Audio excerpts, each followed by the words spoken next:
যখন আমাদের বিয়ে হয়, বিয়ে হওয়ার পর আমরা চলে যাই বিবির ঘরে। বিবির ঘরে যাওয়ার তা আদব দিয়েছেন নবীজি। কেমন আদব? আল্লাহ রাসূল বলেছেন, যেদিন তোমার বিয়ে হবে বউটা তোমার বাড়িতে চলে আসবে, তোমার স্ত্রী তোমার জন্য পালঙ্গে তোমার জন্য বিছানে রেডি হয়ে থাকবে। পরে যখন তুমি তোমার বিবির কাছে তুমি যাবে, প্রথমে তোমার বিবিকে তুমি সালাম দাও, আর সালাম দেওয়ার পর তার পাঁজরে তুমি বসে যাও। যেদিন তোমার প্রথম বাসর ঘর হবে, প্রথম বিবির কাছে তুমি যাবে, তোমার বিবি খাটের ওপরে বসে থাকবে, পালঙ্গের ওপরে বসে থাকবে। কপালের ওপরে যে মহিলার তোমার বিবির চুল আছে, দুটা তিনটা চারটা পাঁচটা চুলকে তুমি ধরে নাও, আর ধরার পর তুমি এই দোয়াটা পড়ো, আল্লাহুম্মা ইন্নী আসআলুকা খাইরাহা ওয়া খাইরা মা জাবালতা আলাইহি ওয়া আউযু বিকা মিন শাররিহা ওয়া শাররি মা জাবালতা আলাইহি। আর একবার শুনলেন, বিবি বসে আছে, বিবির মাথার উপরে কপালের উপরে যে চুল আছে, দুটা তিনটা চুল এরকম ভাবে হাত দিয়ে ধরে নেবেন, আর ধরার পরে এই দোয়াটা পড়িতে হবে, আল্লাহুম্মা ইন্নী আসআলুকা খাইরাহা ওয়া খাইরা মা জাবালতা আলাইহি ওয়া আউযু বিকা মিন শাররিহা ওয়া শাররি মা জাবালতা আলাইহি। কয়টা লোক পড়েছি জানি না, যেমন হিসাবটা পড়বো কেমন করে। তো মাকতাব মাদ্রাসার দরকার হলো না? হলো না? মাদ্রাসাতে পড়াইতে হবে না? হবে না? যদি মাদ্রাসাতে আমরা পড়তাম তাহলে অবশ্যই এই দোয়াগুলো আমরা জানতে পারতাম। এবার আর একটু আগে চলেন, বলবেন হাজি মৌলানা এবারে আর পড়ার কি দোয়া আছে? শরীয়তের কথা বলছি, আর শরীয়ত বলতে গেলে লজ্জা করে, কিন্তু শরীয়ত না বোঝা যাবে না শোনা যাবে। আল্লাহ রাসূল বলেছেন, যখন তোমার স্ত্রীর সাথে তুমি মিলামেশা করবে, যখন তোমার হালাল স্ত্রীর কাছে যাবে, তার সাথে যখন সহবাস করবে, নবী আমার বলেছেন, উম্মত রে, বিবির সাথে মিলন করার আগে তোমাকে একটা দোয়া পড়তে হবে রে উম্মত। কি দোয়াটা পড়তে হবে? বিসমিল্লাহি আল্লাহুম্মা জান্নিবিনা শাইতান ওয়া জান্নিবিশ শাইতানা মা রাযাকতানা। সহবাস করার আগে দোয়াটা পড়িতে হবে, বিসমিল্লাহি আল্লাহুম্মা জান্নিবিনা শাইতান ওয়া জান্নিবিশ শাইতানা মা রাযাকতানা। বেয়াদবি মাফ করবেন, ছেলে হিসাবে ভাই হিসাবে বলছি, যতটি লোক এখানে বসে আছেন, কোনো মানুষের 10টা ছেলে হয়ে গেছে, কোনো মানুষের 5টা ছেলে হয়ে গেছে, কোনো মানুষের 2টা ছেলে হয়ে গেছে, হয়তো কেউ 1 মাস 2 মাস হলো বিয়ে করেছেন। কত ভাই এমন আছেন রে বন্ধু, জীবনে কোনোদিন দোয়াটা জানে না, পড়েনি, বিনা দোয়াতে বিবির কাছে চলে গেছেন, বিনা দোয়াতে বিবির সাথে মিলামেশা করলেন। এবার বলবেন, মাওলানা যদি আমি দোয়া না পড়ি, বিনা দোয়াতে যদি বিবির সাথে মিলন করি, তাহলে কি আমার গুনাহ হবে? এটা আমার কথা নাই রে বন্ধু। নবী আমার বলেছেন, উম্মত যদি বিনা দোয়াতে তুমি বিবির কাছে চলে যাও, বিনা দোয়াতে যদি তোমার স্ত্রীর সাথে তুমি সহবাস করো, তাহলে যতবার তুমি বিবির সাথে মিলন করেছো বিনা দোয়াতে, অতবার তোমার সাথে সাথে শয়তান তোমার বিবির কাছে গিয়েছে। এবার আপনি বুঝেন কত ক্ষতি হলো, কত নোকসান হলো। যদি এই জায়গাতে যদি মাদ্রাসা এরকম থাকতো, বা এরকম মাদ্রাসাতে একটা আমার মৌলানা সাব্বির নাদবির মতন একটা মৌলানার কাছে যদি আপনি যদি শিখতেন বা আপনার ছেলেটাকে দিতেন, তাহলে দোয়া শিখত, জীবনে এই গুনাহটা থেকে তো বাঁচত, কমসে কম এই পাপ থেকে তো বাঁচত। এই জন্য মাদ্রাসার দরকার হলো না? হলো না? আর একটু আগে চলেন, শরীয়তি কথা বলছি, দিনের কথা। নবী বলেছেন, স্বামী স্ত্রীর মিলনের পর মানুষের শরীরটা নাপাক হয়ে যায়। হয় না? হয় না? কথা বলে নাপাক হয় না? হয় না? তাহলে গোসল ফরজ হয়ে গেল, গোসল ফরজ হয়ে গেল। কেমন করে গোসল করতে হবে? গোসলের নিয়ম কানুন কি? যতটি লোক এখানে বসে আছেন, এক এক করে যদি আমি জিজ্ঞাসা করি রে ভাই, আমার মনে হয় 10টা 15টা 5টা মানুষ এমন আছে যে বলতে পারবেন। জানলেন রে ভাই, আল্লাহর নবী বলেছেন যে এইভাবে গোসল করার জন্য, ওইভাবে যদি আমরা গোসল না করি, জীবনে যদি আমরা নিজের মন মতন করে যদি গোসল করি রে ভাই, একদিন আমাদের ফরজ গোসল করা হবে না। আর ফরজ গোসল যদি আমরা যদি ভালোভাবে করতে না পারি, ফরজ গোসল যদি আমাদের করা না হয়, আমাদের শরীরটা যদি নাপাক হয়ে যায়, তাহলে জানেন আমাদের নামাজ রোজা আল্লাহর ইবাদত আল্লাহর দরবারে কবুল হবে কি হবে না তার কোনো গ্যারান্টি নাই। তাহলে মাদ্রাসার দরকার হলো না? হলো না। যদি মাদ্রাসাতে যদি আপনার ছেলেরা মেয়েরা পড়িতে যায়, তাহলে তো শিখবে। ছোট ছোট কিতাবে লেখা আছে, উর্দু কিতাবে আছে, আরবিতে আছে, হিন্দি ইংলিশ আছে, প্রত্যেক ভাষাতে এখন কিতাব বাড়িয়ে গেছে। কেমন করে ফরজ গোসল করতে হবে আমি শর্টে 2-1 মিনিট আপনাকে শিখিয়ে দিই, কারণ জীবনে কাজ দিবে, জীবনে কাজ দিবে। যারা ভালো মতন করছেন আলহামদুলিল্লাহ, যারা এখন পর্যন্ত গোসল করতে জানেন না, শিখেলেন, আজ থেকে কাম দিবে আপনার। আল্লাহ রাসূল সাল্লাল্লাহু আলাইহি ওয়াসাল্লাম বলেন, মায়েশা রাদিয়াল্লাহু তাআলা আনহা নিজে বলছেন যে আমরা নবীর সাথে কেমন করে গোসল করতাম। গোসলের নিয়ম কারণ কি?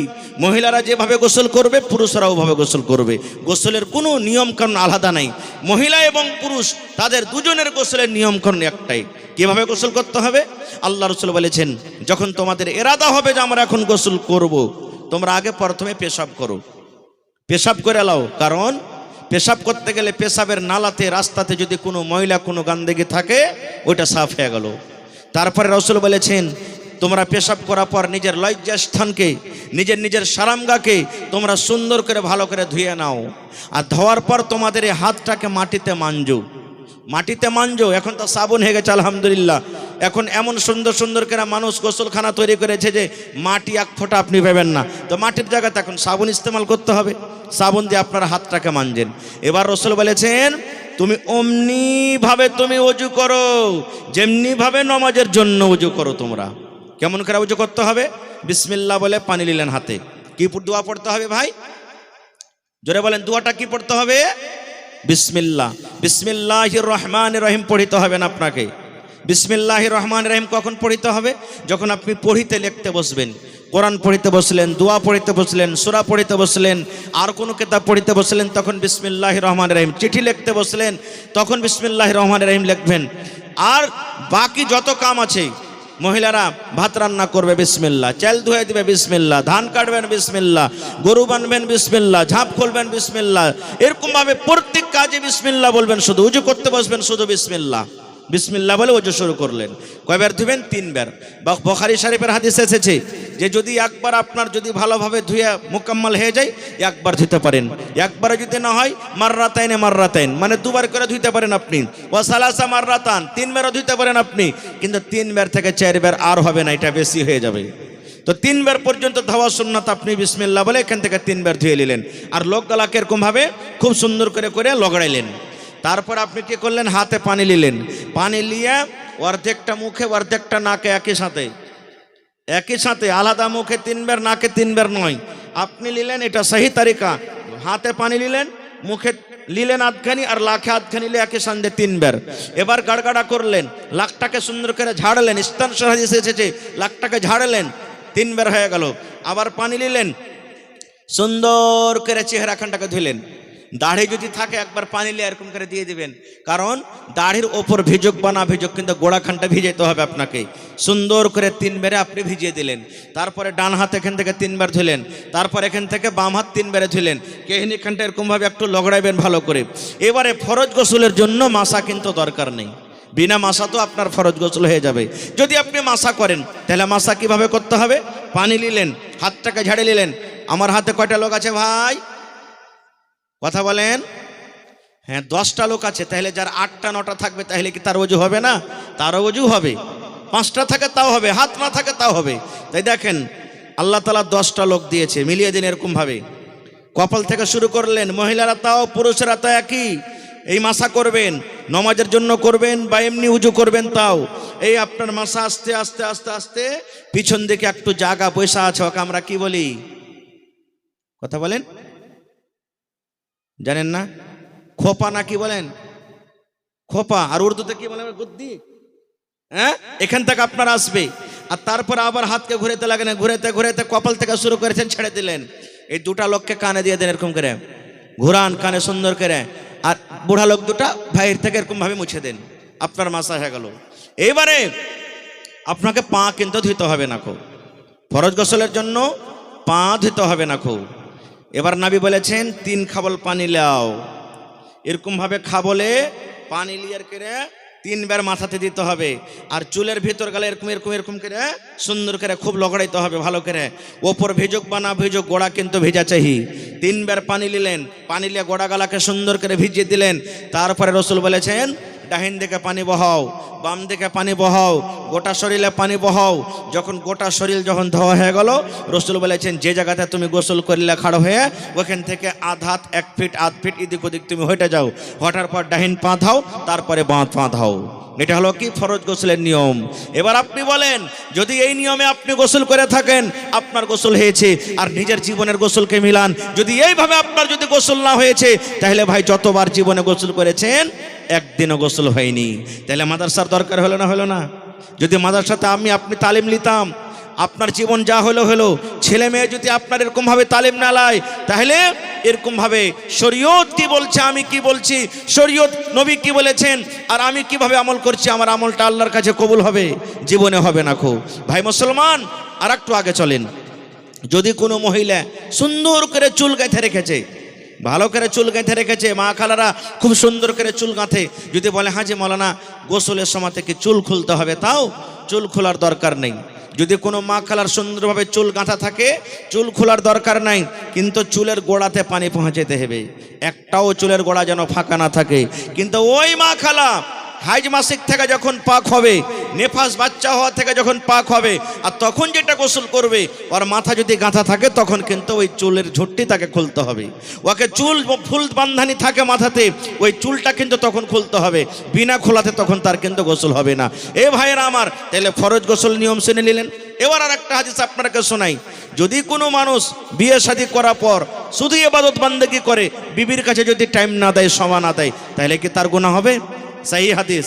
আল্লাহর নবী সাল্লাল্লাহু আলাইহি সাল্লাম যখন মক্কা থেকে হিজরত করে মদিনায় চলে গেলেন, নবীজি ভাই বানিয়ে দিলেন আনসার আর মুহাজিরকে, ভাই বানিয়ে দিলেন। এটা তোমার ভাই, এটা তোমার ভাই, এটা তোমার ভাই। মক্কা থেকে মুহাজিররা এসেছে, বাড়ি ঘর ছেলে মেয়ে সব ছেড়ে এসেছে। এই আনসার মদিনার লোকেরা, এটা তোমরা ভাই, নিজের ভাইয়ের মতন করে তারাকে থাকো। সব সাহাবীর কথা বলবো না, একটা সাহাবীর কথা বলবো। আবু দারদা রাদিয়াল্লাহু তাআলা আনহু আর সালমান রাদিয়াল্লাহু তাআলা আনহু, নবীজি এরাকে দুটো ভাই বানিয়ে দিলেন। সালমান রাদিয়াল্লাহু তাআলা আনহু একদিনকার ঘটনা, ভাইয়ের বাড়ি বেড়াইতে গেছেন। আমরা জানি যে ভাই ভাইয়ের বাড়ি বেড়াইতে যাই কি যাই না, তো সালমান বলছেন আমার ভাই আবু দারদার বাড়ি মেলা দিন থেকে আমি বেড়াইতে যাইনি, আজ যাই আমি ওর বাড়ি বেড়িয়ে আসি।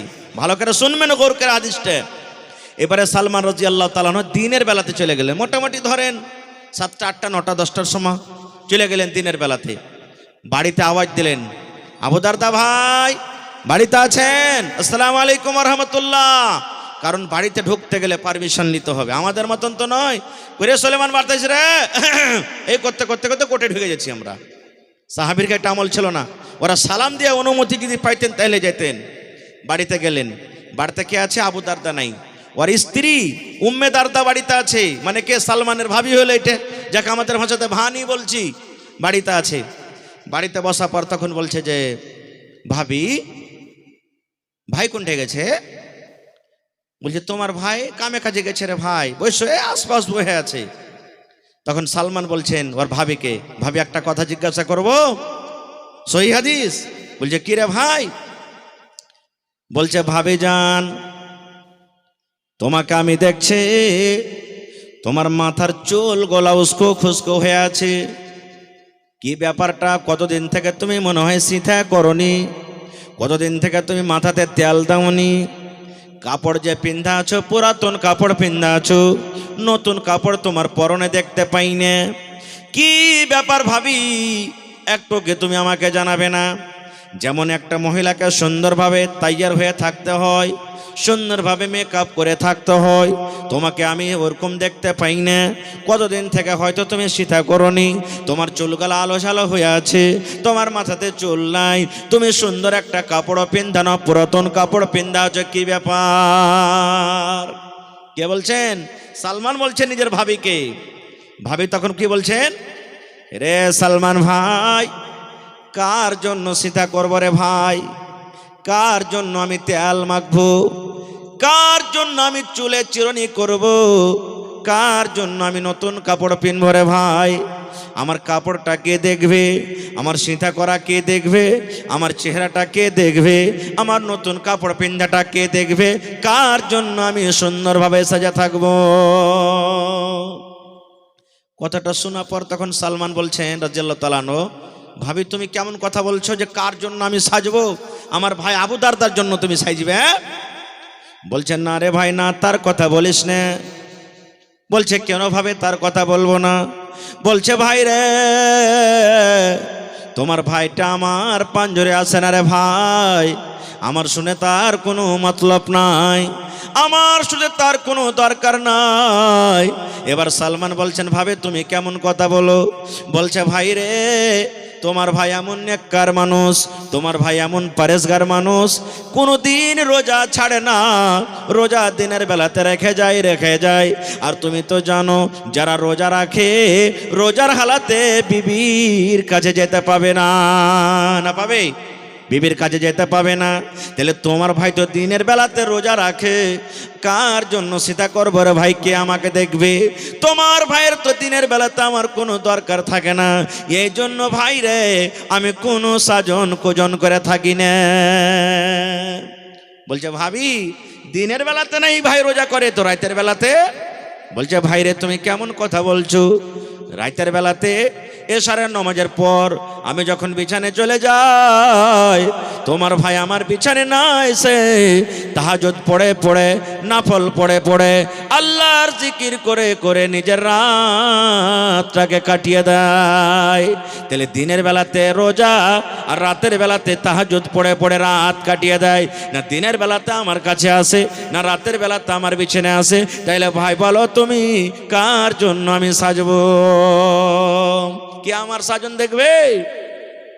সব কথা বলা হওয়ার পর তখন বলে আচ্ছা, সালমান রাদিয়াল্লাহু তাআলা বলছেন এইটাই ব্যাপার, না তো হ্যাঁ। এই কথা বলতে বাস আবু দারদা বাড়ি চলে এসছেন। কত খুশি, ভাই এসছে, আরে খাজা দাও, ভাইকে খাজা দাও। বেবি বলছেন খাইতে দিয়েছ না? আপনার ভাই বলছে যে ভাই আসবে তাহলে খাবো, লিয়ে তাড়াতাড়ি কেটে খাজা দাও, ভাইকে খাজা দাও। খাইতে দিয়েছি, খাজা দেওয়ার পর এবারে সালমান বলছেন ভাই আবু দারদা তুমিও বসো খাইতে। আবু দারদা বলছে না রে ভাই আমি খাবো না। কেন খাবে না? বলছে আমি রোজা করেছি। বলছে কেমন রোজা করেছো? বলছে নাফল রোজা করেছি। এবার আবু দারদার কথা শুনে সালমান বলছেন ভাই রে, তোমার বাড়িতে আমি কুটুম এসেছি, মেহমান এসেছি রে ভাই, তুমি রোজা ভেঙে দাও, রোজা তুমি ছেড়ে দাও, কারণ নাফল রোজা ছেড়েছো, ফরজ নয়। রোজা তুমি ভেঙে দাও, রোজা তুমি ছেড়ে দাও, রোজা ছেড়ে তুমি আমার সাথে খাও। তুমি যদি খানা না খাও আমি সালমান আমিও খানা খাবো না। রোজা ভাঙ্গো, নাফল রোজা আছে ভেঙে দাও, আর দিয়ে আমার সাথে খানা খাও, তুমি না খেলে আমিও খাবো না। আবু দারদা মজবুর হয়ে গেল, কি করবে? রোজা ভেঙে দিলেন। দু ভাই মিলে খানা খেলেন। হাদিস আছে নফল রোজা আপনি ভাঙতে পারেন রোজা রাখা পর, 7টা 8টা 9টা 10টা এরকম ভাবে বেলাতে ভাঙতে পারেন, কিন্তু ফরজ রোজা আপনাকে ভাঙা চলবে না। রোজা ভেঙে দিলেন, দু ভাই খানা খাইলেন। এবারে মগরিব হলো, এশার হলো, এশারের নামাজ পড়ে দু ভাই বাড়িতে এলেন। আসা পর তখন সালমান বলছে, আবু দারদা সালমানকে বলছেন ভাই এই রুমটাতে তোমার জন্য বিছানা লাগিয়ে রেখেছি, তুমি আরাম করো। এবার সালমান বলছেন তুমি কোনটা যাবে? বলে মসজিদ চললো। বলছে ওগুলা চলবে না, হাত খানটাকে ধরে। যেমন আমরা জানি মানুষ যখন নতুন বিয়ে করে, যারা বয়স্ক মানুষ, নানি দাদির টাইপের মানুষ, ভাবিরা যেমন নতুন স্ত্রীকে ধরে নিজের স্বামীর ঘরে যেমন ঢুকিয়ে দেয়, এই মতো সালমান বলেন আমার ভাই আবু দারদার হাত খানাকে ধরে আমি আমার ভাবি অর্থাৎ তার স্ত্রীর ঘরে আমি দিয়ে দিলাম। এবার তাকে বলে দিলাম ভাই রে আমিও তাহাজ্জুদের নামাজ পড়বো, এখনো তাহাজ্জুদের টাইম হয়নি। এই আল্লাহর বান্দা যাও, তোমার বেবি তোমার জন্য বিছানাতে রেডি হয়ে আছে, তোমার জন্য অপেক্ষা করছে, তোমার বেবির কাছে তুমি চলে যাও। এবার আবু দারদা বলেন আমাকে বিছানে দিয়ে দিলেন। ঠিক রাত 1টা কিংবা 2টা যখন হয়ে গেল, এইবারে আমার বন্ধু আমার ভাই সালমান আমাকে ডাক দিয়েছেন, ভাই আবু দারদা এখন উঠে যাও। এইবার আবু দারদা বলেন আমি উঠলাম, ফরজ গোসল আমি করলাম, দুই বন্ধু তো একসাথে আমরা নফল নামাজ পড়লাম, তাহাজ্জুদ পড়লাম। এইবারে দেখেন আবু দারদা কি বলছেন। আমার ভাই সালমান বললেন এ ভাই আবু দারদা তোমার ওপরে তোমার চোখের হক রয়েছে রে ভাই। আল্লাহ যে তোমাকে দুটা চোখ দিয়েছে, চোখে তোমাকে আরাম করতে হবে। আল্লাহ তোমাকে দেহ দিয়েছে, তোমাকে আরাম করতে হবে। তোমার বাড়িতে মেহমান এসেছে, মেহমানের সাথে কথাবার্তা বলতে হবে, মেহমানের হক আদায় করতে হবে। আল্লাহ তোমার বাড়িতে স্ত্রী দিয়েছে নিয়ামত বলে, তোমার স্ত্রী তোমার বাড়িতে এসেছে, তোমার স্ত্রীর তোমাকে হক আদায় করতে হবে রে ভাই। এই আবু দারদা শোনো, তুমি তোমার বিবের যদি হককে মেরে দাও, তোমার বাচ্চার হককে মেরে দাও, মেহমানের হককে যদি মেরে দাও, পাড়া পড়োশের হককে মেরে দাও, সমস্ত হককে মেরে তুমি যদি এক আল্লাহর ইবাদত বান্দেগি করো, তাহলে এরকম ইবাদত আল্লাহ রাব্বুল আলামিনের দরবারে কবুল হবে না। যার যেটা হক আছে তুমি দিয়া দাও, তারপরে তুমি আল্লাহ রাব্বুল আলামিনের হক আদায় করো। নারে তাকবীর। হয়নি, হবে না, হতে পারে না আমার নবীর সাথে কারো তুলনা। হয়নি, হবে না, হতে পারে না আমার নবীর সাথে কারো তুলনা। হায়রে তুলনা তো দূরের কথা, ছায়াও মিলে না। হয়নি, হবে না, হতে পারে না আমার নবীর সাথে কারো তুলনা। হয়নি, হবে না, হতে পারে না আমার নবীর সাথে কারো তুলনা। ইউসুফকে দেখে যারা আঙ্গুল কেটেছে, তারা কি আমার নবীর রূপ দেখেছে? ইউসুফকে দেখে যারা আঙ্গুল কেটেছে, তারা কি আমার নবীর রূপ দেখেছে? আর দেখতো যদি কেটে দিত, আর দেখতো যদি কেটে দিত কলিজাখানা। হয়নি, হবে না, হতে পারে না আমার নবীর সাথে কারো তুলনা। হয়নি, হবে না, হতে পারে না আমার নবীর সাথে কারো তুলনা। নারে তাকবীর। এরকম মেলায় হাদিস আছে ভাই, মেলায় ঘটনা। তবে ভাই রে, আমার সময় শেষ হতে চলেছে। মোহর কিসের হবে, কেমন মোহর লাগবে, কতটি মোহর লাগবে, বরযাত্রী কতটি যাবে, এরকম মেলায় কথা আছে রে। দুনিয়ার মানুষ, 4টা স্ত্রী তুমি বাড়িতে নিয়ে আসবে।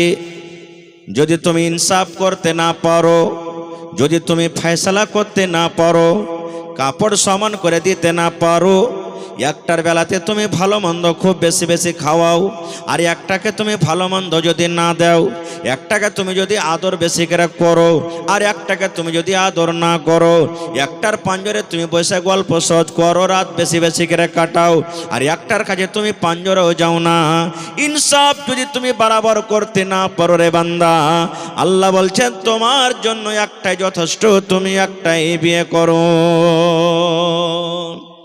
এখনকার বেশিরভাগ মানুষ, আপনাদের এলাকাতে কি আছে না আছে, আমি দেখলাম আমার জীবনে কয়েকটা মানুষ তো পাগলের মতন দ্বিতীয় বিয়ে করছে, কিন্তু 2-4-6 মাস পর ওই যেটা পরে বিয়ে করেছে ওকে রিজেক্ট করে দিচ্ছে। মানে বিয়ে করার পর প্রথমটা একবারই মনে হয় ভাঙড়ি মাল হয়ে গেল, একে সাফ কর, এরকম আর স্ত্রীর দরকার নেই। 6 মাস বছর পর এবার দেখা গেল পরেকার স্ত্রীটাকে তালাক করতেই হবে, ওর সাথে আমি সংসার করতে পারবো না, এবার আগেকারটাকে নিয়ে জীবনটা কাটছে। জেনে নেন, আল্লাহ রাসূল বলেছেন যার 2টা-3টা স্ত্রী বাড়িতে আছে, নবী বলেছেন স্ত্রীর মধ্যে যদি ভালো মতন সমান যদি আদর না দেয়, ইনসাফ বারবার করে করতে না পারে, নবী বলেছেন কিয়ামতের দিন ওই লোকটার পুরুষের কোমর খানটা টেঁড়া হয়ে যাবে, মাঞ্জা খানটা টেঁড়া হয়ে যাবে। আল্লাহ রাব্বুল আমিন কিয়ামতের দিন সমস্ত মানুষের আগে দেখাবে আর বলবে দেখো রে, এই স্ত্রীটার একের অপর বেশি স্ত্রী ছিল, একটাকে ভালোবাসত, একটাকে ভালোবাসত না, একটাকে বেশি আদর করত আর একটাকে কম আদর করত, এই জন্য তার কোমর খানা টেঁড়া হয়ে গেছে। এই জন্য একটাই করলে বেশি ভালো, যথেষ্ট। ইনসাফ যদি করতে না পারেন, আর একটু আগে চলেন। এবার বিয়ে কিভাবে করতে হবে আমাদেরকে, কোন ধরনের বেটি ছেলেকে বিয়ে করতে হবে? আপনাকে আমি প্রশ্ন করছি হাদিসটা বলার আগে, আমরা দুনিয়াতে কোন ধরনের বেটি ছেলেকে বিয়ে করছি ভাই বলেন তো? মুলবি হোক, মাওলানা হোক, হাজি হোক, নমাজি হোক, বেনমাজি হোক, মদকর হোক, সারাবি হোক, যে কোনো মানুষ হোক, বেশিরভাগ যে বেশি বেশি টাকা দিতে পারবে, নাকি কথা বলেন না জি ভাই?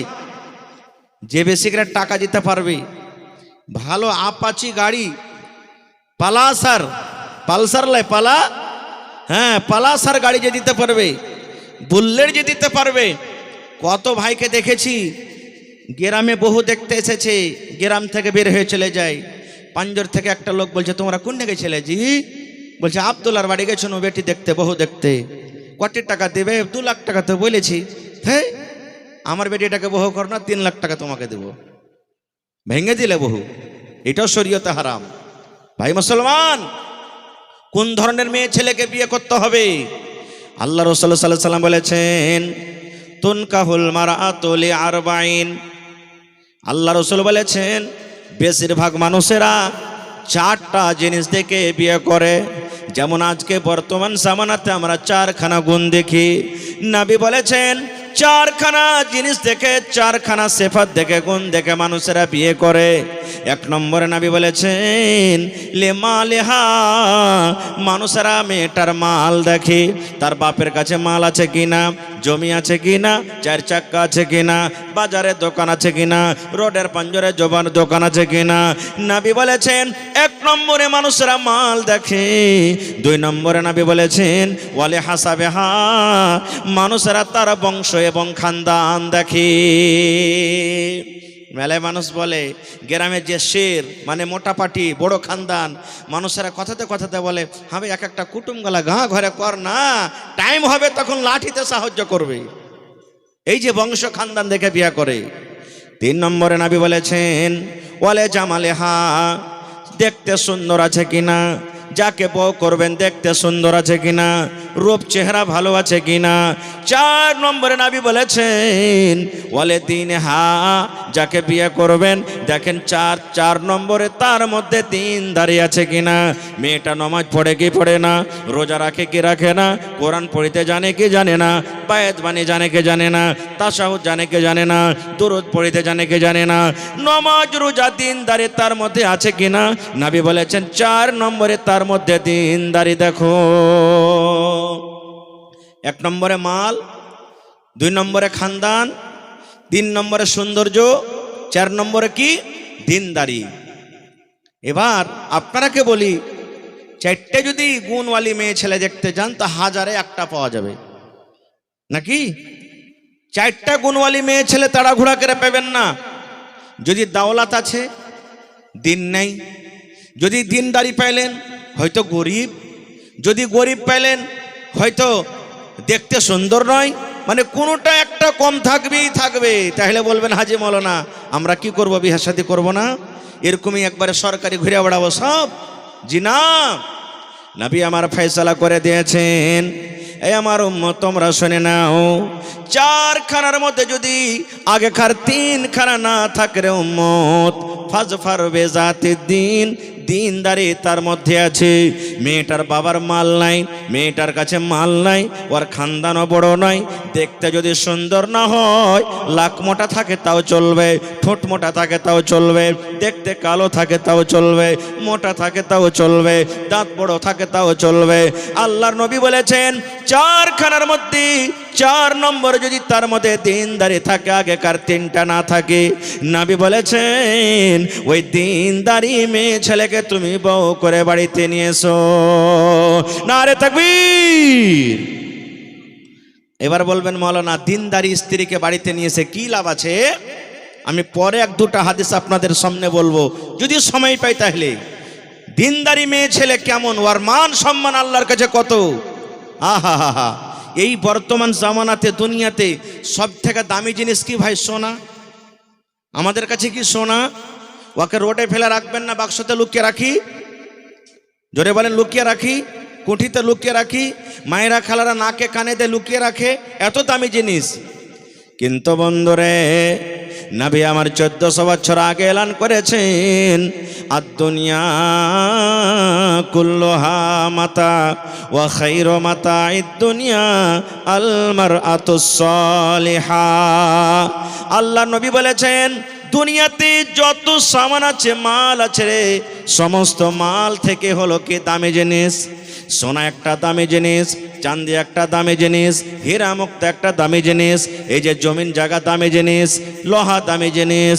আল্লাহ নবী বলেছেন সমস্ত দামি জিনিসকে তুমি যদি একদিকে রেখে দাও, সোনা চাঁদি দানা পানি যত আছে একদিকে রেখে দাও, আর একদিকে যদি নেককার স্ত্রীকে রেখে দাও, নবী বলেছেন তোমার সোনা এবং চাঁদের থেকে দামি জিনিস আল্লাহর নিকটে আলমার আতুস সলিহা, একজন নেককার নারী নেককার স্ত্রী। নেককার নারী নেককার স্ত্রী হলো সব থেকে আল্লাহর নিকটে বেশি দামি। কেমন করে দামি আমি পরে ইনশাল্লাহ আপনাকে উদাহরণ দিয়ে বুঝাবো। এবার একটু আগে চলেন। তাহলে এখানে একটা পয়েন্ট বুঝতে পারলাম আজ থেকে, নেককার স্ত্রীকে আমাদেরকে তারজিহ দিতে হবে।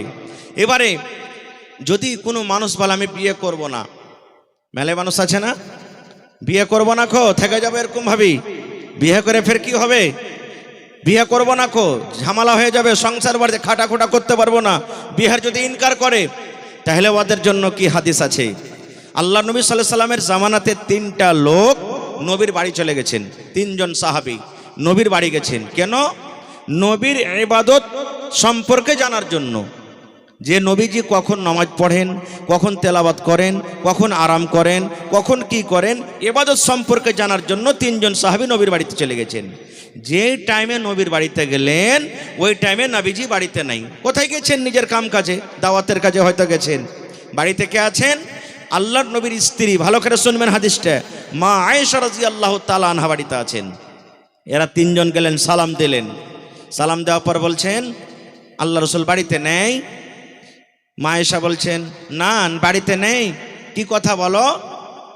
বলছে আমরা নবীর ইবাদত সম্পর্কে একটু জিজ্ঞাসা করতে এসেছিলাম। তো যদি বাড়িতে মানুষের নিজের স্বামী কি করবে, তো স্ত্রীকে খবর থাকবে না, থাকবে না ভাই? জোরে বলেন, স্ত্রীকে খবর থাকে না, থাকে না যে আমার স্বামী কখন কি করে? থাকে। তো মা আয়েশা বলে দিলেন নবী এই টাইমে নামাজ পড়েন, নবী এই টাইমে রোজা করেন, নবীজি এই টাইমে আরাম করেন, যা যা করেন বলে দিলেন সব। ওরা 3জনকে শুনে কম মনে হলো। এরা 3জন কি বলছেন মা আয়েশার সামনে জানেন? হ্যাঁ, আল্লাহর নবী ওর তো গুনাহ খাতা কিছুই নাই, সবই আল্লাহ মাফ করে দিয়েছে, ওই একটু করে তাও চলবে, আমরা গুনাহগার পাপী মানুষ, আমাদেরকে বেশি বেশি করে করতে হবে, তাহলে হয়তো আল্লাহ নাজাত দিবে, না হলে পারবো না নাজাত পেতে। এবার 3জন এই কথাটা বলার পর মা আয়েশার সামনে এক অপরে বলছেন, কি বলছেন জানেন? একজনে বলছেন ভাইরে শুনে নাও, আমি আল্লাহর কসম করে বলি জীবনে কোনোদিন আমি রোজা ছাড়ব না। 1 মাস রমজান মাসে তো রোজা রাখবো, আরো 1 মাস পর আরো যে 11 মাস বাঁচলো, 11 মাসের মধ্যে যে দিন আল্লাহ রাব্বুল আমিন রোজা রাখা হারাম করেছেন, অর্থাৎ ঈদ বকরিদ ছাড়া, আমরা জীবনে কোনোদিন রোজা ছাড়বো না রে ভাই। রোজা রেখে রেখে রেখে রেখে জীবনটা কাটিয়ে দেব। একজনা কসম খেললেন, আর বাঁচলো 2জন। আর একজনা তখন বলছেন ভাই রে, তুমি যখন রোজা রেখে রেখে জীবনটা কাটাবে রে ভাই, আমি 2 নম্বরে আমিও বলি জীবনে কোনোদিন রাতের বেলাতে ঘুমাবো না, এশারের নামাজ পড়বো, মসজিদে বসে বসে তাসবিহ তাহলিল করে, জিকির আজকার করে, কোরআন তেলাওয়াত করে, তাহাজ্জুদ পড়ে পড়ে গোটা গোটা রাত কাটিয়ে দিব, জীবনে কোনোদিন ঘুমাবো না। কয়টা হলো? কয়জন হলো ভাই? 2জন হয়ে গেল। এবার 3জন বলছেন ভাই রে, আমি জীবনে কোনোদিন বিয়ে করব না রে ভাই, জীবনে কোনোদিন স্ত্রীর মুখ দেখব না, জীবনে কোনোদিন বেটি ছেলেকে বিয়ে করব না, বিয়ে যদি করে স্ত্রী বাড়িতে আসবে, ছেলে মেয়ে হবে, সংসার বাড়বে, খাটাখোটা করতে হবে, দুনিয়াদারিতে পড়তে হবে, এই জন্য ভাই রে আমি জীবনে কোনোদিন বিয়ে করব না রে ভাই, আমি একমাত্র আল্লাহর ইবাদত বান্দেগি করে করে জীবনটা কাটিয়ে দেব। 3জন 3 প্রকারের কসম। একজন কোনোদিন রোজা ছাড়বো না, একজন কোনোদিন রাতের বেলাতে শুধবো না, আর একজন কোনোদিন বিয়ে করব না। এবার দেখেন কত সুন্দর মজার হাদিস। এই কথাবার্তা বলে ওরা ওখান থেকে বাড়ির দিকে হাঁটতে শুরু করেছে। ধরেন এখান থেকে রোড পর্যন্ত একটুখানি গেছে, এরই মধ্যে নবীজি বাড়িতে চলে এসেছেন। মা আয়েশা বলছেন নবীজি আর কিছু জানেন? বলছে কি হয়েছে? বলছে ওই যে তিনজন লোক চলে যায় আপনার কাছে এসেছিল ইবাদত সম্পর্কে জানার জন্য, আমি বলেছি তো ওরাকে কম মনে হয়েছে, তো ওরা এক অপরে তিনজন এরকম কথা বলে গেল। যেমন নবীজি কথাটা শুনলেন, আঙ্গুরের দানা বেদনার দানা যেমন লাল হয়, রাগের কারণে নবীর আমার চোখ লাল হয়ে গেল রে ভাই। এবার নবীজি তাদের তিনজনকে বলছেন, আল্লাহর বান্দা রে তোমরা দাঁড়াও, রে আল্লাহর বান্দা তোমরা দাঁড়াও, দাঁড়াও তোমরা দাঁড়াও। এবার নবীজি তাদের কাছে চলে গেলেন, যাওয়ার পর বলছেন, রে আল্লাহর বান্দারা তোমরা তিনজন এরকম কথা বলেছো, একজন জীবনে কোনোদিন রোজা ছাড়বো না, একজন জীবনে কোনোদিন রাতের বেলাতে ঘুমাবো না, আর একজন কোনোদিন বিয়ে করব না, এরকম কি তোমরা তিনজন কথা বলেছো? তারা তিনজন বলছেন, নাম জি নবীজি বলেছি। নবীজি আমার কে বলছেন দেখেন, আল্লাহর বান্দারে আমি নবী, আল্লাহ আমাকে নবী করে দুনিয়াতে পাঠালছেন, আমি নবী আল্লাহকে দেখে যতখানি ভয় করি রে বাবা, আমার সমান তোমরা আল্লাহকে দেখে ভয় করো না। আমি নবী আল্লাহকে দেখে যতখানি ডরাই, তোমরা অতখানি ডরাইতে পারবে না, ডরাও না। হ্যাঁ আমার উম্মতেরা তোমরা শুনে নাও রে বাবা, আমি নবী রাতের বেলাতে আমি আরামও করি, আর রাতের বেলাতে আমি উঠে উঠে তাহাজ্জুদের নামাজ পড়ি, আমি গোটা রাত তাহাজ্জুদ পড়ে কাটিয়ে দিই না। এই আমার সাহাবী তুমি বলেছো জীবনে কোনো দিন রোজা ছাড়বো না, বাবারে শোনো আমি মাঝে মাঝে রোজা রাখি, মাঝে মাঝে আমি রোজা ছাড়াও দিই, মাঝে মাঝে আমি নফল রোজা রাখি, মাঝে মাঝে নফল রোজাও আমি ছেড়ে দিই। এই আমার সাহাবী তুমি শোনো, তুমি বলেছো আমি জীবনে কোনো দিন বিয়ে করব না। এ সাহাবী রে তুমি একটা বিয়ে করবে না, বিয়ে থেকে তুমি দূরে চলে যাও। আমি নবী আমার 11টা পর্যন্ত স্ত্রী রয়েছে, আমার 11টা পর্যন্ত বিবি রয়েছে, আমি আল্লাহকে দেখে যতখানি ভয় করি রে বাবা তোমরা ভয় করো না। এবার নবী বলছেন, ফামান রাগিবা আন সুন্নতি ফালাইসা মিন্নি, আমি নবী আমার সুন্নাত থেকে যারা ইনকার করবে, আমার সুন্নাত থেকে যারা চলে যাবে, ওরা কখনো আমার উম্মত হতে পারে না। নারে তাকবীর, ওরা কখনো আমার উম্মত হইতে পারে না। তাহলে বোঝা গেল কি, বিয়ে করাটা নবীর সুন্নাত, বিয়ে করতে হবে, বিয়ে করতে হবে। এবারে মেয়ে ছেলেরা যদি ইনকার করে দেয় যে বিয়ে করব না, ওদের কি হাদিস আছে? এরও হাদিস আছে, আমি কথাটাকে লম্বা করব না। এবারে আর একটা হাদিস আপনারাকে বলে দিই, কত মানুষ আছে না বিয়ে করে বাড়িতে আইলো আর তারপরের দিন চলে গেল সৌদিয়ে, 2 দিন পর সৌদিয়ে চলে গেল, 5 দিন পর সৌদিয়ে চলে গেল, বা 3 দিন পর আর কোথায় চলে গেল। বা কত লোক আছে বিয়ে করার পর ওর স্ত্রীর সাথে কোনো মতলব নাই, শুধু ইবাদত বান্দেগিতে দিনটা কাটিয়ে দেয়, স্ত্রীর ভালো মন্দ বুঝে না। এর জন্য কি হাদিস আছে মাওলানা?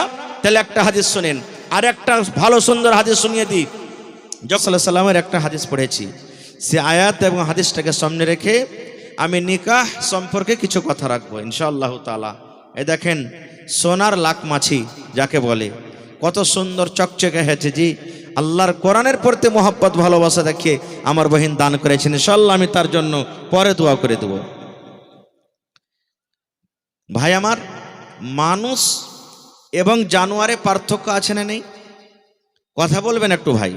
আমার ওয়াজ যারা শুনেছেন, আমি যতক্ষণ থাকবো আপনারাকেও মাঝে মাঝে কথা বলা করাবো। মানুষ এবং জানোয়ারে পার্থক্য আছে না নেই? আছে মাশাআল্লাহ। আপনারা বলেন তো, গরুর বিয়ে হয় কোনোদিন? ছাগল নির্বিয়ে হয়, এন্দুর নির্বিয়ে হয়, কুত্তির বিয়ে হয়, সাপ নির্বিয়ে হয়, ব্যাং নির্বিয়ে হয়? কোনোদিন দেখেননি আপনারা। কেন হয় না? ওদের কাছে ওদের শরীয়তই নেই, ওদের জন্য নমাজ নাই, ওদের জন্য রোজা নাই, ওদের জন্য হজ নাই, ওদের জন্য জাকাত নাই, ওদের জন্য জান্নাত নাই, ওদের জন্য জাহান্নাম নাই, শরীয়তই নাই। এই জন্য তো আপনার বাড়িতে যতটি ছাগল বকরি বাড়িতে জন্ম নিয়েছে, কোনোদিন আপনারা এটা কথা বলেছেন যে এটা হলে আর বাপ, এটা হলে আর মা? কোনোদিন আমরা বলি না। বাড়িতে মুরগি আছে, যেমনি মুরগিটা বড় হলো, বাচ্চাগুলা বড় হলো, ওকে লোচেতে লাগলো, মানে ও আর লয়, হাট তুই রাস্তা আলাদা দেখ। ওদের জন্য কোনো শরীয়ত নেই। কিন্তু আমরা মানুষ, আমাদের জন্য যদি শরীয়ত না থাকতো, আমাদের জন্য যদি কোরআন না থাকতো, আমাদের জন্য যদি দিন না থাকতো, আমাদের জন্য যদি আল্লাহ নাবিকে না পাঠাতেন তাহলে মানুষ এবং জানোয়ারে কোনো পার্থক্য থাকতো? কোনো পার্থক্য থাকতো না। যেমন জানোয়ার ওর বেটাকে জানে না, মাকে জানে না, বাবাকে জানে না, বেটিকে জানে না, বেটাকে জানে না, আমরাও দুনিয়াতে নিজের মাকে চিনতে পারতাম না যে কোনটা মা, বাবাকে চিনতে পারতাম না যে কোনটা বাবা, চাচাকে চিনতে পারতাম না যে কোনটা চাচা। এরকমভাবে আমরা মানুষ আর জানোয়ারে কোনো পার্থক্য ছিল না। আপনারা জানছেন, শুনেছেন, আল্লাহর নবী মুহাম্মদ সাল্লাল্লাহু আলাইহি সাল্লাম যখন নবী হননি তার আগে নিকার বিবাহের 4 প্রকার ছিল। 4 রকম করে মানুষেরা বিবাহ করত, 4 প্রকারের মানুষের বিবাহ শাদী হতো। কি কি 4 প্রকার জানেন? একটা প্রকার আপনাদের সামনে যেটা আমি এখন বলবো, অর্থাৎ যেটা আমাদের শরীয়ত, যেটা ইসলামে আল্লাহ রাসূল দিয়েছেন, যেভাবে আমরা বিয়ে শাদী করছি এটা একরকম ছিল। আর 3 রকম ছিল। 3 রকমের মধ্যে একটা আপনাদের সামনে বলছি যে কত জঘন্য ছিল বিয়েটা। একটা বেটি ছেলে ঝান্ডা টেঙ্গে যেত। যেমন আপনি বাজারে চলে যান, যারা বেশ্যা নারী, যাকে আমাদের ভাষাতে রান্ডি বলি, ওদের পহচান আছে কি নেই যে এইটা হলো বেশ্যার ঘর, এখানে বেশ্যারা থাকে, এই মতো ঝান্ডা টেঙ্গে দিত। আর ওর কাছে পুরুষের আসত। কত পুরুষ আসতো কোনো কথা নেই। যত পুরুষ এলো তাদের নাম লিখে রাখত। 1 জন এলো, 2 জন এলো, 5 জন এলো, 10 জন এলো, 15 জন এলো, যত লোক আসতো সবারই নাম লেখা রাখত। এবার একদিনকার ঘটনা, বাচ্চা যখন দুনিয়াতে জন্ম নিয়েছে, বাচ্চা জন্ম নেওয়ার পর যতটি লোক ওর কাছে এসেছে সবটিকে ডাকত।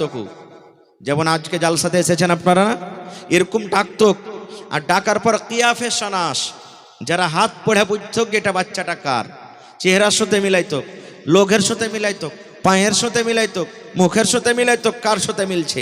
এবার ওই কিয়াফে সানাস দেখত এই বাচ্চাটার মিল এতটি লোকের মধ্যে কার সাথে হয়েছে। এবার ওই লোকটা যাকে বলে দিত যে এইটা হলো তোর বাচ্চা, ওকে নিতে হইতো, ওর সাথে বিয়ে হইতো। এটা হলো একটা বিহার প্রকার। সুবহানাল্লাহ। দেখেন, এরকম করে করে 4 প্রকারের মধ্যে আমি বলতে যাব না, কথা লম্বা হয়ে যাবে। শরীয়ত একটাকে রেখে 3টাকে বাতিল করে দিয়েছে, ওগুলো চলে গেছে, ওগুলো ইসলামে চলবে না। আল্লাহ তাবারাক ওয়া তাআলা আমাদেরকে যেটা বিবাহ দিয়েছেন, আমি পয়েন্টে 2-3টা কথা বলবো। প্রথম পয়েন্ট, বিয়ে করবেন আপনি বা আমাকে করতে হবে, মা করেছেন, কতটি মেয়ে ছেলেকে বিয়ে করতে হবে আল্লাহ তাআলা এই ব্যাপারে কোরআনে বলছেন কি, ফানকিহু মা তাবা লাকুম মিনান নিসা। আল্লাহ রাব্বুল আলামিন বলেন, দুনিয়ার মানুষ রে, তোমরা বিয়ে করো, তোমরা বিয়ে করো, বউ তোমরা বাড়িতে নিয়ে এসো, যে মেয়ে ছেলে তোমাদেরকে পছন্দ হয়, যেটা তোমাকে পছন্দ হয়েছে মেয়ে ছেলে, ওকে তুমি বিয়ে করো। কয়টা বিয়ে করো?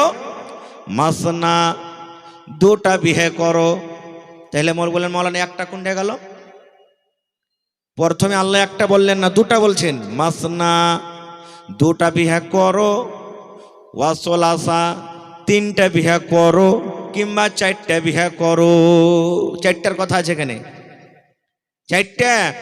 মা খালারা ফের রেগে যান না যে মৌলানা কোন ওয়াজ শুরু করেছে। জি, মেলায় ভাইয়েরা বলে যে 7টা পর্যন্ত বিয়ে করা চলবে, 7টা পর্যন্ত বিয়ে কর। না, 7টা বিয়ে করা চলবে না। কেন চলবে না? এটা হারাম। 7টা চলবে বিয়ে করা। কখন চলবে? একই সাথে আপনি 4টা স্ত্রীকে রাখতে পাবেন। তারপরে কাহাকে তালাক দিয়ে দিলেন, কেউ মারা গেল, ফের 5 নম্বরে বিয়ে করলেন, ফের মারা গেল বা তালাক দিয়ে দিলেন, ফের 6 নম্বরে বিয়ে করলেন, ফের মারা গেল বা তালাক দিয়ে দিলেন। আপনি 8টা 10টা যতই বিয়ে করেন, কিন্তু একই সাথে বিবি বানিয়ে 4টাকে রাখতে পাবেন আপনি। এটা হলো শরীয়তের ফয়সালা।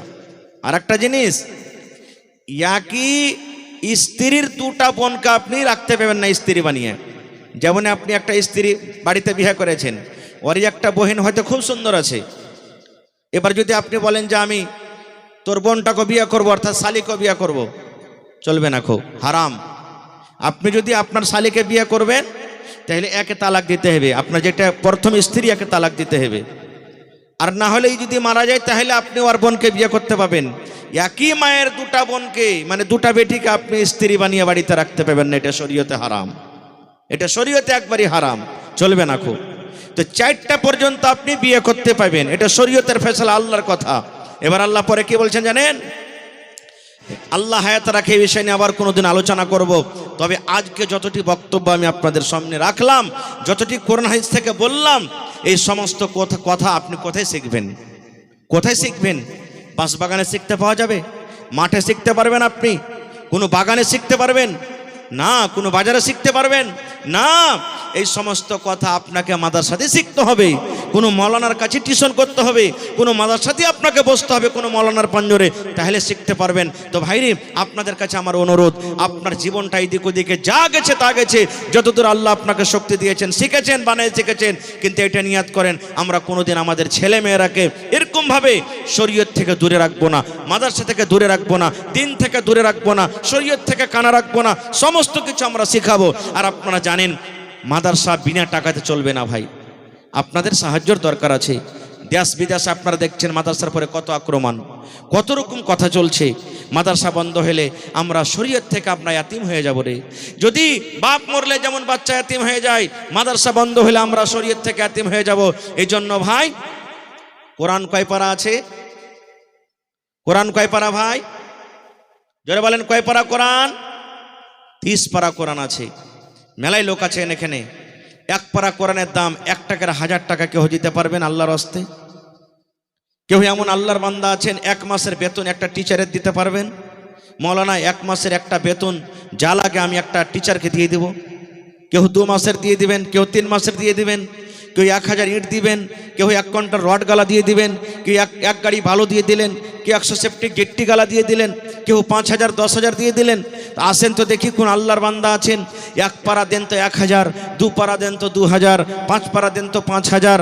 আর যদি বলেন মৌলানা আমি 1000 করে পারবো না, 500 টাকা করে পারবো, তাই 500 দিবেন, তাহলে আধ পারার দাম হলো। তারপরে শেষের বেলাতে 10, 20, 100, 200, 500 যার আল্লাহ যেটা তৌফিক দিয়েছেন আপনি জমা করেন, কারণ আমার পর আর কালেকশন হবে না।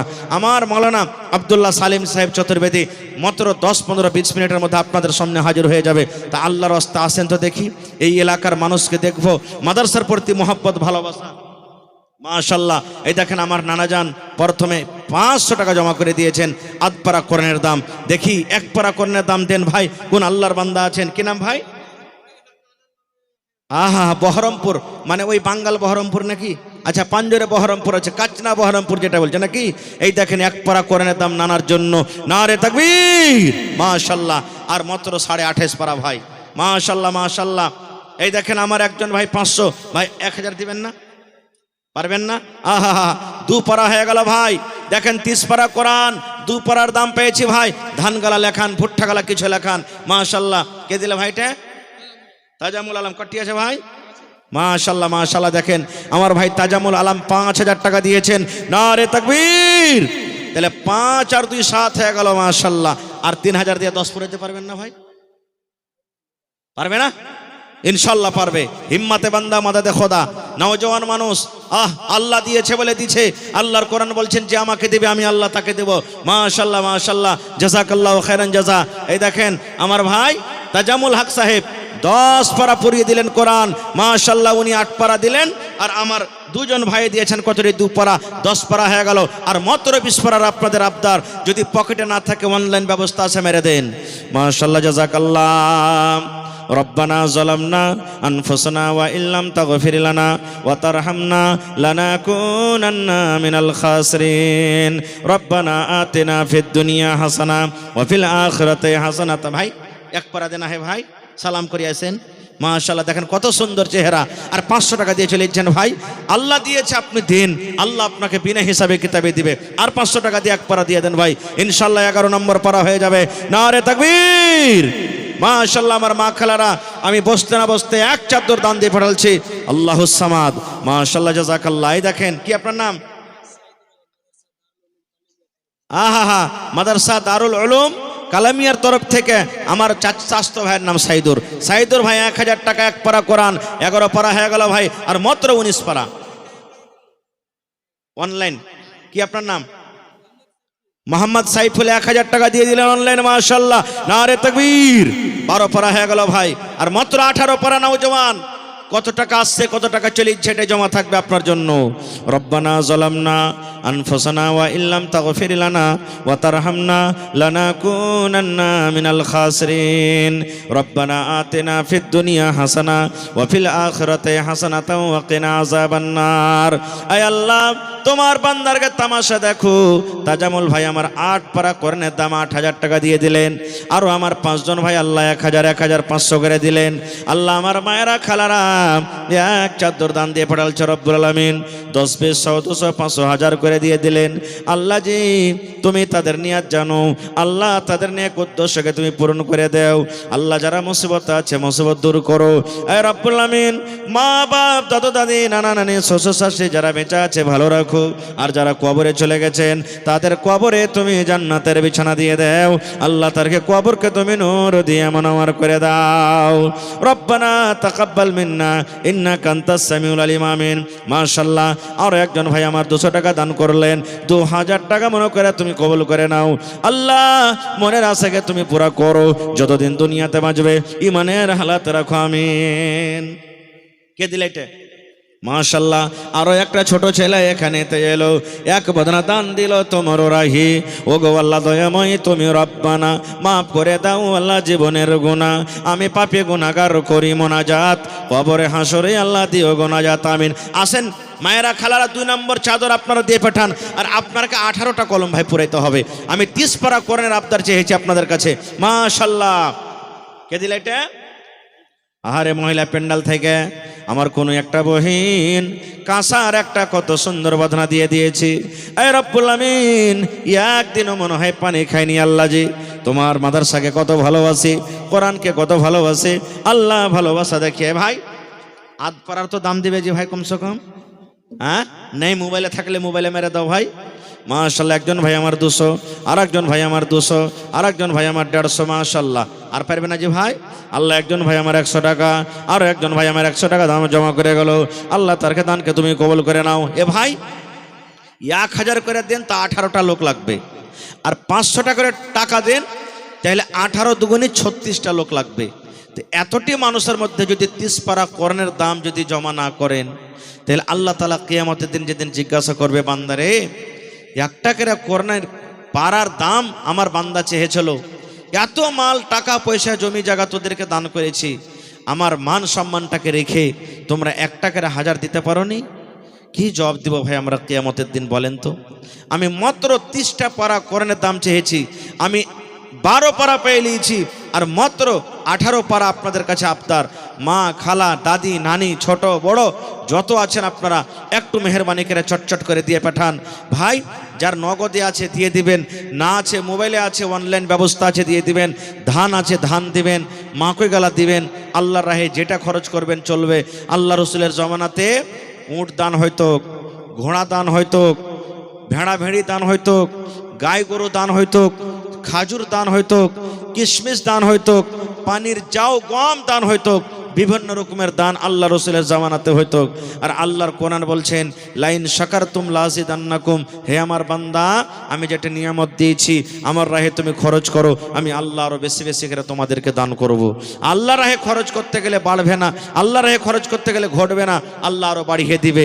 এই জন্য আল্লাহ রাহে দেন ভাই, আল্লাহ আপনাকে বিনা হিসাবে কিতাবে আল্লাহ আপনাকে দান করবে। মাশাআল্লাহ, জাযাকাল্লাহ। একজন ভাই আমার 200 টাকা, আর একজন ভাই আমার 100 করে দুজনে 200 টাকা জমা করে গেল। আল্লাহ তারকে দানকে তুমি কবুল করে নাও, মনের আশাকে আল্লাহ পুরা করো। যতদিন দুনিয়াতে বাঁচবে ইমানের হালাত রাখো, নেককার করে রাখো, দিনদার করে রাখো। এই রব্বুল আলামিন পাক্কা সাচ্চা তুমি নামাজি করে রাখো। আল্লাহ মা বাপ দাদা দাদি নানা নানি শ্বশুর শাশুড়ি যারা বেঁচে আছে ভালো রাখো, আর যারা কবরে চলে গেছেন তাদের কবরে তুমি জান্নাতের বিছানা দিয়ে দাও। রব্বানা তাকাব্বাল মিন্না ইন্নাকা আনতাস সামিউল আলিম। আমিন সুম্মা আমিন। 18টা কলম পুরান ভাই, আর মাত্র 15 মিনিট আপনার কাছে সামনে আছে। 15 মিনিট সময় 18টা কলম কিন্তু বেচা আছে। মাশাআল্লাহ। কিনা ভাই? দাউদ সাউদ আলম। মাশাআল্লাহ। জোড়া লাগবে না যে ভাই? লাগবে না? বাড়ি কোনটা হলো? রত্নী বাড়ি। মাশাআল্লাহ। হাজি রত্নীর মানুষ তো খুব দানি, কিন্তু আজকের জালসাটার হিসাব কিতাব কিছু বুঝতে পারি না আমি। আমার জীবনে মনে হয় প্রথম জালসা এরকম যে আপনারা সব মানুষ আগে দান করতেছেন, বুঝেন যে মৌলানার কাছে জালসা দিন খালি ওয়াজ শুনবো। সুবহানাল্লাহ। মাশাআল্লাহ, জাযাকাল্লাহ। আল্লাহ আমার একজন সাউদ ভাই রতনী থেকে 500 টাকা আতপাড়া কোরআনের জাম জমা দিয়ে দিলেন। আল্লাহ 5000 টাকা মনে করে তুমি কবুল করে নাও। এই আল্লাহ মনের আশাকে তুমি পুরা করো, যতদিন দুনিয়াতে বাঁচবে ইমানের হালাতে রাখো, আমিন। কত দিলেন ভাই? 1000। তাহলে আমার ভাই দিলেন 1000, আর এখানে হলো 500। তাহলে 1.5 পারা 18তে 1.5 ঘটে গেল আরো। তাহলে আর বাঁচলো কত? 16.5 পারা। 16.5 পারা বেঁচে গেল ভাই। ইনশাল্লাহ পুরাইতে হবে আপনারাকে, এই কলমটা পুরাইতে হবে ভাই। দেখি আল্লাহর কোনো এমন বান্দা নেই, কুটুম বাড়িতে আসছে, 1 কেজি মাছ কিনতে হয়েছে, নাস্তা কিনতে হয়েছে, কাপড় কিনতে হয়েছে, এই করে করে করে 1000-2000 টাকা খরচ হয়ে গেল, হিসাব নাই। আজকে গ্রামে জালসা, আমার মনে হয় নাই হতে গ্রামে কমসে কম 5 লাখ টাকা খরচ আছে। যত কুটুম সদর বাড়িতে এসেছে, এক তো খাওয়ান দাওয়ান করাইতে হবে, আর প্রত্যেক কুটুমকে সকালবেলাতে এখান থেকে কাপড় দিয়ে দিয়ে দিয়ে বিদায় করতে হবে। এত খরচা হয় যার কোনো হিসাব থাকে না। ভাইরে কেন আমরা কাপড়টা দিই? হে কুটুম এসেছে বাড়িতে, না দিলা মান সম্মান থাকবে না, কি বলবে এতদিন পর গেছি, এমন খাসটা পড়া মানুষ এখানটা কাপড়গুলো দিয়েও বিদায় করলে না। খুব ভাই দিনী মজলিস, আপনাদেরকে দাওয়াত এই জন্যই করা হয়েছে যে মাদ্রাসাতে আপনারা কিছু কিছু দিয়ে যাবেন, আর যদি না দিয়ে যান ওইটা চোখে দেখতে পাইছেন তার লেগে আবার মান সম্মান হলো, আর আল্লাহকে আমরা চোখে দেখতে পাই না তার লেগে আবার মান সম্মান হবে না। এতটি মানুষের মধ্যে আমি মাত্র 30টা পারা কোরআনের দাম চেয়েছি। আমার ভাই আব্দুল শকুর সাহেবের হাতে যা পেরেছেন দিয়েছেন, শেষের বেলাতে মাত্র 30টা পারা কোরআনের দাম চেয়েছি, তার মধ্যে আর মাত্র 16.5 পারার দাম আপনাকে লাগবে। 500 করে দেন, তাহলে 16 দুগুণী 32, আর একজন 33 জন লাগবে। আর যদি 1000-2000 করে দেন আরও কম লাগবে। আমার ভাইকে তাজামুল হক সাহেব একটা এলাকাতে ছিল যে একটু মোটা আকারে দান করলেন, ওর জোড়া কি এলাকাতে কেউ হবে না? লাখ, 2 লাখ, 1.5 লাখ, 50,000, 25,000 করে করে অনেক দান পাওয়া গেছে ভাই। দেখি আমার মায়েরা খালারা গলার হার গালা দিবে না, কেউ একটা আংটি গালা দিবে না, পার পায়েল দিবে না, নাকের কানের দিবে না, কানের বালি গালা দিবে না। এলাকাতে মায়েরা وقال النبي صلى الله عليه وسلم تنكح المرأة لأربع: لمالها ولحسبها ولجمالها ولدينها فاظفر بذات الدين।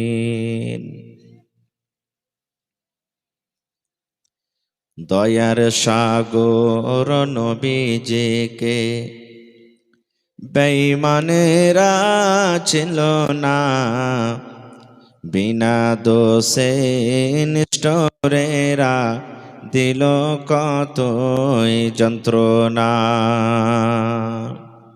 দয়ার সাগর নবীজিকে বেঈমানেরা ছিল না, বিনা দোষে নিষ্ঠুরেরা দিল কতই যন্ত্রণা। শত শত বেঈমান ছিল, নবীজি ছিলেন একজনা। সবাই বলে মারো পাথর, কেউ তো নিষেধ করলো না। সবাই বলে মারো পাথর, কেউ তো নিষেধ করলো না। এত পাথর মারলো সেদিন তয়েফে দেশের বেদিনে। আঘাত খায়ে দয়ার নবীজি পড়েছিলেন জমিনে। বেহুশ হয়ে দয়ার নবীজি পড়েছিলেন জমিনে। গায়ে যত কাপড় ছিল রঙিন হইল রক্ততে। কত রক্ত জমেছিল দয়ার নবীর জুতাতে। কত রক্ত জমেছিল দয়ার নবীর জুতাতে। রক্ত দেখা দয়ার নবীজি রক্ত দেখা দয়ার নবীজি দিলে কোনো চিন্তা করলেন না, দুঃখে দুঃখে দিন কাটালেন, সুখের চিন্তা করলেন না। হায়রে আল্লাহ হায়রে খোদা, কেমন করে কি করব, দয়ার নবীর দিনের ওপর কেমন করে চলিব। নারে তাকবীর। আজকে জলসার যোগ্যতমায় শ্রদ্ধেয় সভাপতি সাহেব, উপস্থিত ওলামায়ে কেরাম, সামনে বসা থাকা ইসলাম দরদি, দিন দরদি ভাই ও বাবাজিরা, পর্দানাসীন মায়েরা, খালারা, সমস্ত তারিফ ও গুণগান সেই মহান আল্লাহ তাবারাক ওয়া তাআলার জন্য, যে মহান আল্লাহ তাবারাক ওয়া তাআলা ঠান্ডার মৌসুমে শীতের রাত্রে কষ্ট করে এই পিন্ডালের তলাতে বসে কিছু বলার ও শোনার তৌফিক দিয়েছেন। তাই আমরা আল্লাহ তাবারাক ওয়া তাআলার প্রশংসা করি, অন্তর থেকে মুহাব্বতের সাথে সকলেই পড়েন আলহামদুলিল্লাহ। একটু জোর করে পড়েন ভাই আলহামদুলিল্লাহ। তারপর আমাদের শেষ নবী হযরত মুহাম্মদুর রাসূলুল্লাহ পড়েন সাল্লাল্লাহু আলাইহি সাল্লামের পর অগণন দারুদ শরীফ শান্তির ধারা বর্ষিত হোক, আমিন। আল্লাহুম্মা সাল্লি আলাই, আল্লাহুম্মা বারিক আলাই। এই মহিলা পিন্ডালের নাকি মাশাআল্লাহ, দেখেন মহিলা পিন্ডাল থেকে চাদর ভর্তি, হ্যাঁ আমার হাতে প্রথম চাদর দান এসেছে। তাদের উৎসাহ, তাদের মন বাড়ানোর জন্য একটু জোর করে নারা দেন ভাই, নারে তাকবীর। শরীরটা তো একটু গরম ধরান ভাই, আল্লাহর জিকির করেন। হাদিস এসেছে আজান যখন হয়, মসজিদে আজান যখন হয়, শয়তান পাদতে পাদতে পালাই। হাদিসের কথা, শয়তান পাদে আর পালাই। কেন পাদে? বাইসরে জানেন, আল্লাহর নামে এত আর নাফরাত, আল্লাহর নামটা কানে শুনবে না বলে ও পাদে নাউজুবিল্লাহি মিন জালিক, যেন আল্লাহর কথাটা আমার কানে না আসে। তো এখানে তো আজান নয়, কিন্তু আল্লাহর নাম, এটা নারা চলছে। একটু জোরে বলেন নারে তাকবীর। মাশাআল্লাহ। দেখেন, ধন্যবাদ। এক চাদর এসেছে, আশা করছি এরকম এরকম আরো 2 থেকে 3 চাদর আসবে আমার মা খালারকে। গলার হার আসবে, নাকের আসবে, কানের আসবে। ছাগল বকরি মেলায় জালসাতে পাওয়া গেছে। আজকে দেখি কোনো মা খালা বহিন আছেন, সকালে দিয়ে দিবেন যে একটা ছাগল গলা দান করবেন। আমি পরে মা আপনাদের জন্য বোনেরা দোয়া করে দেবো ইনশাআল্লাহ তাআলা। ভাই, আমি কোরআন মাজিদের সূরাতুন নিসা থেকে একটা আয়াত তেলাওয়াত করেছি। মাশাআল্লাহ, দেখেন চলে এসেছে। এই দেখেন মহিলা পেন্ডালের দান, কাঁসার বদনা। আর এটা কি আছে জি ভাই? হ্যাঁ, সোনার কিন্তু আছে ভাই, লাখের আছে বা কানের আছে, কিসের আছে আল্লাহ জানে। সুবহানাল্লাহ। খোলেন ভাই, খোলেন তো। এই দেখেন চলে এসেছে। আমি দোয়া করবো ইনশাআল্লাহ। কিছু বলি, আমি 11টা পর্যন্ত ওয়াজ করব, আর তারপরে আধ ঘন্টা শেষের বেলাতে আপনাদের কাছ থেকে কিছু নেব ইনশাআল্লাহ তাআলা। তো আমি সূরাতুন নিসা থেকে একটা আয়াত পড়েছি, সাথে আল্লাহর নবী